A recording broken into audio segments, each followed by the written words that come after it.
there's a lot of aspects to what goes on behind the scenes of the Five Flags Center. It's not just a Monday through Friday, 8 to 5 type of job. Our staff works 24 hours a day during these long stretches.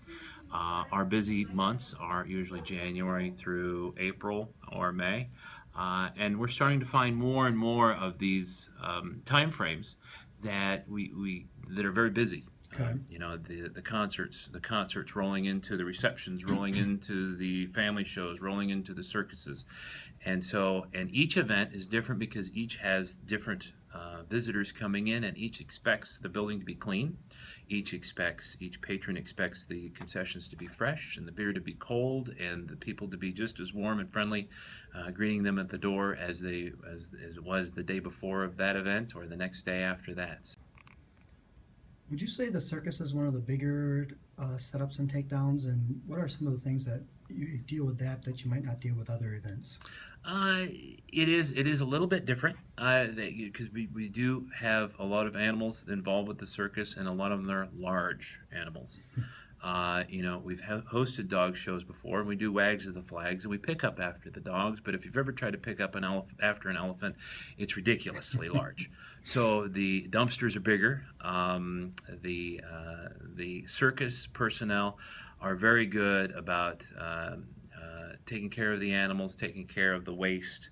But our staff, when the circus rolls into town, the circus staff sets up. They do the rigging. They make sure all the points are correct. And if it's trapeze artists, they're the ones doing the rigging. But we're the ones setting up the chairs and checking the trash and checking the restrooms and getting concession stands ready to go. And when the circus is over, they take everything down. They roll everything up. They pack everything away in their trucks.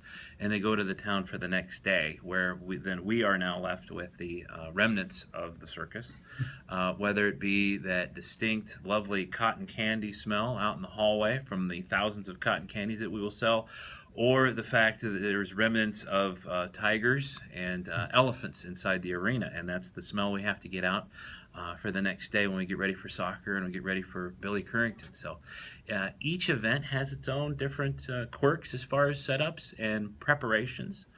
The concerts, more from an artist comfort standpoint, they may request certain waters that we don't have, bottled water in this area, or I once did a concert where the artist requested a certain cheesecake from Maryland, from a certain store in Maryland, so we had to have that shipped in. But the circus is dumpsters and hay, and they bring their own feed, and we have to have veterinarians on standby.